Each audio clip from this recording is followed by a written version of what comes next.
அனைவருக்கும் வணக்கம். முருகாச்சரணம். சென்ற பகுதியில சரியை, கிரியை, யோகம், ஞானம்னு 4 பாதையை இறைவன் நமக்கு அமைத்து கொடுத்திருக்கிறார்.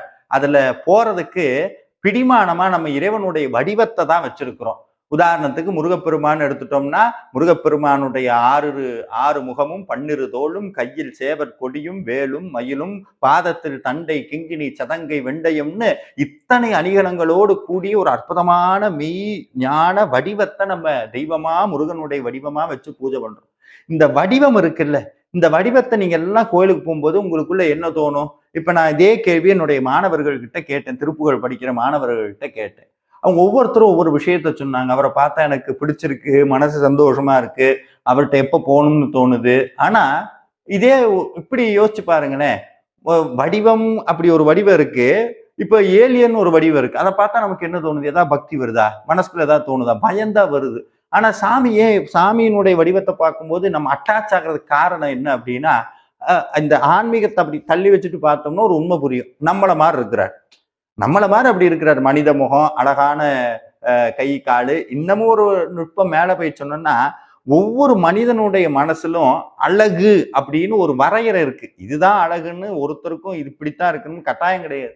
ஒவ்வொரு மனசுலயும் ஒரு வடிவம்னா இப்படி இருக்கணும் அப்படின்னு ஒரு அழகு கோட்பாடு வச்சிருக்கோம்ல.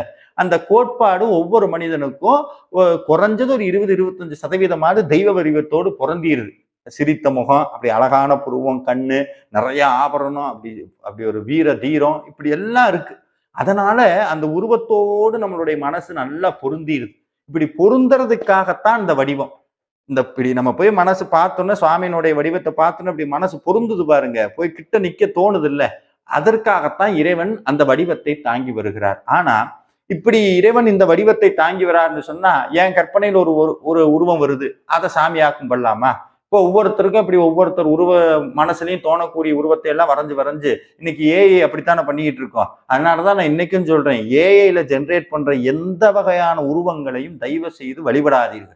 அது என்னமோ மனசுனால இல்ல, ஒரு மனிதனுடைய ஆழ்மனது, ஒரு ஓவியனுடைய ஆழ்மனதிலிருந்து எழக்கூடிய அந்த மெய் உணர்ச்சியில வரக்கூடிய ஓவியங்களுக்கு ஒரு தனி உயிரோட்டம் இருக்கும். ஏஐ அப்படி கிடையாது. இன்னைக்கு பெரும்பான்மையான எல்லா இடத்துலயும் இந்த ஏஐ வச்சுக்கிட்டு அதை பார்த்தாலே மனுஷனுக்கு ஒரு ஒரு விகாரமா தான் இருக்கு. தெய்வத்தினுடைய எந்த அறிகுறியும் அதுல கிடையாது. தயவு செஞ்சு ஏஐ உருவாக்கப்படுற அந்த உருவகங்கள், அப்புறம் ஏஐ மூலமா நம்ம முருகனை தூக்கிட்டு இருக்கிற மாதிரி, முருக மடியில உட்கார்ந்து இருக்கிற மாதிரி, இதெல்லாம் ஒரு மிகப்பெரிய குறியீடுங்க. உதாரணத்துக்கு சொல்லணும்னா, பாம்பன் சுவாமிகளுடைய மடியில முருகன் உட்கார்ந்து இருக்கிற மாதிரி ஒரு இது இருக்கும், ஒரு படம் இருக்கும். அது ஒரு உருவகமா இருந்தாலும் நடந்த சம்பவம் அது. அதான் முருகப்பெருமான் குழந்தையா வந்தங்காட்டித்தான் பாம்பன் சுவாமிகள் வேட்குலவி வேட்கைன்னு ஒண்ணு பாடினார். ஆனா இன்னைக்கு அப்படி இல்லை. எல்லாரும் இப்படி முருகன் தோல்ல கை போட்டிருக்கிற மாதிரி, முருகன் தோல்ல உட்கார்ந்து இருக்கிற மாதிரி. அது நல்லதுதான், அதை நான் தப்பு சொல்லலை. உதாரணத்துக்கு நான் சாமி கிட்ட நாங்க அப்படி இருக்கக்கூடாதா, அப்படி நெருங்கக்கூடாதா அப்படின்னு கேட்டா அதை தவறே சொல்லலை. ஆனா ஒரு உண்மையை நம்ம புரிஞ்சுக்கணும். அது நமக்குள்ள மெல்லிய அகங்காரத்தை உருவாக்கும், ஒரு ஆணவத்தை தூண்டி விடும். அந்த ஆணவமும் அகங்காரமும் பக்திக்கு சிறந்ததல்ல. ஆணவத்தை விட்டொழியணும் தான் பக்தியே. அதனால இதையெல்லாம் தவிர்த்தரணும். அப்ப இறைவனுடைய இந்த வடிவங்கள், நம்ம கோயில பார்க்கிற வடிவமாகட்டும், இல்ல நம்ம ஆகமத்துல சொல்லக்கூடிய வடிவங்கள் ஆகட்டும், நம்ம புராணங்கள் சொல்லக்கூடிய வடிவங்கள் எல்லாம் மனித கற்பனையினால் உருவான வடிவம் அல்ல. அப்ப என்னது? இறைவனே அந்த வடிவத்தை எடுத்து கொண்டு வருகிறார். இப்ப உங்களுக்கு ஒரு தத்துவ ரீதியான சமயம் சொல்லக்கூடிய இறைவனுடைய உருவம் சம்பந்தப்பட்ட சில விஷயங்களை உங்களோடு பகிர்ந்து கொள்ளுகிறேன். இதை கொஞ்சம் உன்னிப்பா கவனிச்சுக்கலாம். ஏன்னா இதையெல்லாம் தெரிஞ்சு நாங்க என்ன சார் பண்ண போறோம்? இப்ப இதை கேட்கிற நீங்க இதெல்லாம் தெரிஞ்சுக்கிட்டு நாங்க என்ன பண்ண போறோம் அப்படின்னு பார்த்தா, ஒரு உண்மையை தெரிஞ்சுக்கங்க. எல்லா கல்வியும் நேரா போய் சம்பாதிக்க வைக்கணும்னு நினைச்சா, அது மாதிரி ஒரு அப்பட்டமான ஒரு முட்டாள்தனம் இந்த உலகத்துல இது. எதை தெரிஞ்சுக்கிட்டாலும் அதை என் வாழ்க்கையில என்ன பயன் தரும், பயன் தந்தா மட்டும்தான் சில விஷயங்கள் நான் பண்ணுவேன்னு சொன்னா, அது முழுக்க முழுக்க வியாபார புத்தி. அந்த வியாபார புத்தியில மனசு ஒரு நாள் நிம்மதி அடையாது. அதனால நம்ம இன்னைக்கு கோயிலுக்குள்ள போறோம். கோயிலுக்குள்ள போய் சாமியை கும்பிடும் போது இதை நீங்க கத்துக்கிட்டு தெரிஞ்சுக்கிட்டு போனீங்கன்னா ஒரு படி மேல முன்னகர்ந்து போக முடியும். இப்போ சுவாமியினுடைய வடிவம், இறைவனுடைய வடிவம் இரண்டாக நம் சமயத்தில் பிரிக்கப்படுகிறது. ஒன்று சொரூப நிலை, மற்றொன்று தடத்த நிலை. ஒன்று சொரூப நிலை, மற்றொன்று தடத்த நிலை. சொரூப நிலைன்னா என்னன்னா, நம்மனால நம்மளுடைய அறிவுக்கு புரிஞ்சுக்க முடியாத ஒரு வடிவம். இப்ப நான் உங்களுக்கு ஒரு உண்மையை சொல்றேன். இந்த இடத்துல செல்போன் இல்லை, இங்க செல்போன் இல்லை அப்படின்னு சொன்னா உன்னால் புரிஞ்சுக்க முடியுதா? இல்லாத பொருளையும் உங்களால் புரிஞ்சுக்க முடியுது இல்ல.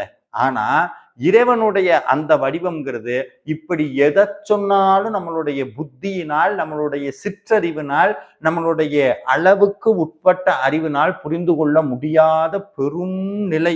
இதைத்தான் அருணகிரிநாதர் கந்தர் அனுபூதியில சொல்றார். உரு அன்று, உளதன்று, இலதன்று, ஒளியன்று, இருளன்று, எதுவும் அல்ல. நீ நினைக்கக்கூடிய எதுவும் அது கிடையாது.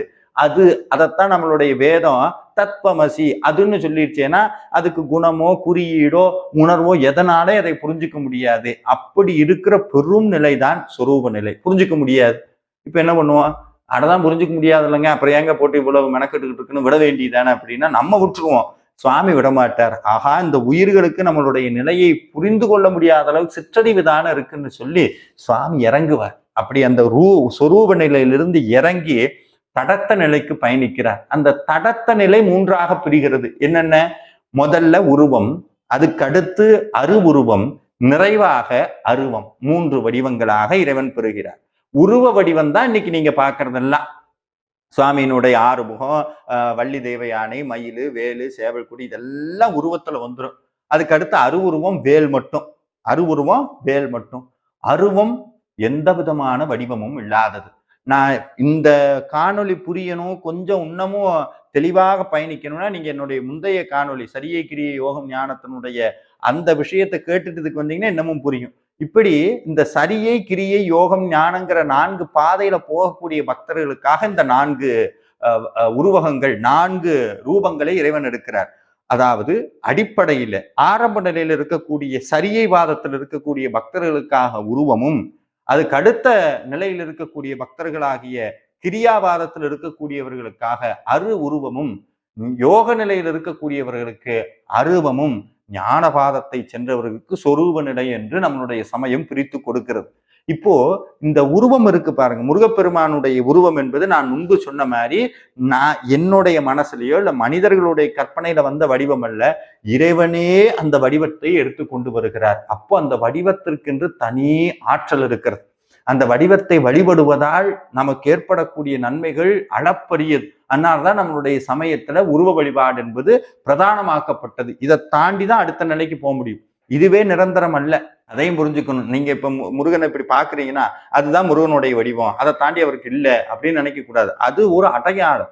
ஆனா அடையாளம்னு கீழே தள்ளவும் முடியாது, வெறும் அடையாளத்தோட நிக்கவும் முடியாது, மேல போகணும். அப்ப அந்த அடையாளம் எவ்வளவு முக்கியம் அப்படின்னா, இப்போ நீங்க போய் முருகப்பெருமானை பார்த்து இந்த வடிவத்தை எனக்கு பிடிச்சிருச்சுன்னு பூஜை பண்றது ஆரம்ப நிலை. ஆனா முருகனே உங்களுடைய உயிருக்குள்ள வந்து தன்னுடைய ஒரு வடிவத்தை அப்படி காட்டிட்டு போனாருன்னு வைங்க, அதுதான் நமக்கான மிகப்பெரிய ஒரு உருவ தரிசனம். அதுதான் அருணகிரிநாதருக்கு நடந்தது. அந்த நடந்த சம்பவத்தை இப்போது இந்த திருப்புகழ்ல பாராயணம் பண்றார். எண்கண் திருப்புகழ்ல அற்புதமாக எடுத்து சொல்றார். சந்தனந்து மிர்ந்தனைந்து குங்குமம் கடம்பிளங்கு செண்பகஞ்சறிந்திளங்கு திரள் தோளும் தண்டையஞ்சிலம்பலம்ப வெண்டையஞ்சலஞ்சலென்று சஞ்சிதஞ்சதங்கை கொஞ்சமயிலேரே திந்தி மிந்தி மிந்தி மிந்தி தந்த நந்த நந்த என்று சென்றசைந்து கந்து வந்து கிருபையோடே சிந்தயங்களம் புகுந்து சந்ததம் புகழ்ந்துணர்ந்து செம்பதம் பணிந்திரென்று மொழிவாயே. அருணகிரிநாதர் தவிர வேற யாரும் இதை சொல்ல முடியாது. ஏன்னா இது முருகன் வந்த விதத்தை, அவர் காட்சி கொடுத்த வடிவத்தை அப்படியே திருப்புகழ்ல பாடுறார். இதுல அழகு என்னன்னா, இப்ப முருகன் வரத எப்படி சொல்றது? கடுமையா சொல்ல முடியுமா? மென்மையா சொல்லணும். அதனால தமிழ்ல 3 இனம் இருக்கு, வல்லினம், வெள்ளினம், இடையினம். முருகன் வந்தது அவ்வளவு மெல்லிசா இருந்தது. நான் காத்து மாதிரி ஆயிட்டேங்க, இந்த உடம்பே இல்லை, மனசு இல்லை, எப்படியும் மிதக்கிற மாதிரி இருந்தது. அந்த உணர்வை மெல்லினத்திலேயே சொல்றாரு பாருங்க. சந்தனந்து மிர்ந்தனைந்து குங்குமம் கடம் விளங்கு செண்பகஞ்செறிந்து இளங்கு திரதோளும், எல்லாம் அப்படியே மென்மையாவே இருக்கும். அப்படி இதெல்லாம் அருணகிரிநாதர் மட்டும்தான் முடியும், வேற யாருனாலையும் முடியாது. இப்போ அருணகிரிநாதர் தான் கண்ட முருகனுடைய வடிவத்தை அப்படியே சொல்றார். சந்தனம் பூசி இருந்தார், குங்குமம் வைத்திருந்தார், கடப்ப மாலை போட்டிருந்தார், செண்பக மாலை போட்டிருந்தார். இதையெல்லாம் போட்டுக்கொண்டு முருகப்பெருமான் மயில்ல வந்தாராம். அந்த மயில் எப்படி இருந்துதான்? தாளத்தோட ஆடுதான். அந்த தாளத்தை அப்படியே பதிவு செய்யறாரு பாருங்க. இந்தி மிந்தி மிந்தி மிந்தி தந்த நந்த நந்த என்று சென்ற சைந்துகந்து வந்து கிருபையோடு அப்படி ஆடிக்கிட்டே வந்துதான். முருகனுக்கு அருணகிரிநாதரை பார்க்கறது 100% மகிழ்ச்சினா மயிலுக்கு 1000% மகிழ்ச்சி. அது எப்படி வந்துதான் அழகா அப்படி ஆடி ஆடி ஆடி ஆடி வந்துதான். வந்து என்ன சொல்லிச்சான், கிருபையோட வந்துதான். அப்படி கிருபையோட முருகப்பெருமான் ஒரு உத்தரவு கொடுத்துட்டு போனாராம்.